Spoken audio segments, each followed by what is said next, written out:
Whole Story Quest Audiobooks presents A Clerical Error by J. New, narrated by Jilly Bond. Chapter 1. The May Day celebrations on Lynn Hay were as much a part of island life as the tides themselves, and the undercurrent of excitement as arrangements were made was almost palpable.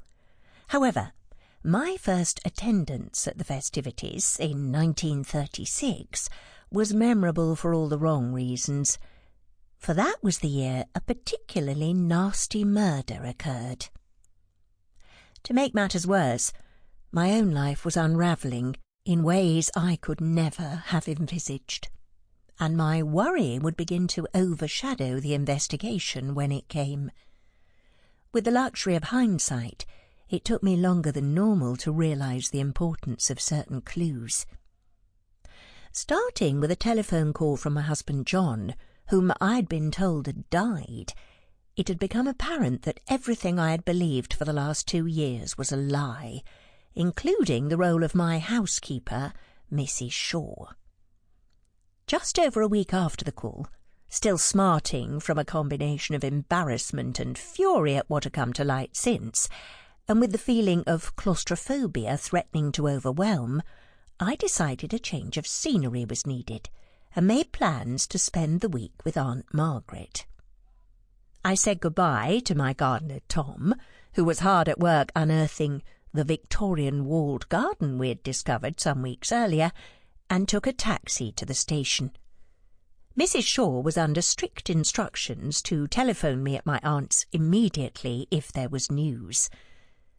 I had been seated in my train carriage for only a few minutes, when suddenly there was a shrill whistle, and a loud hiss of steam came billowing along the platform and past my window moments later.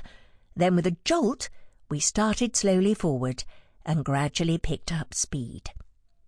Within minutes the station was left behind, then the city's suburbs rushed past, and before long we were moving into open country.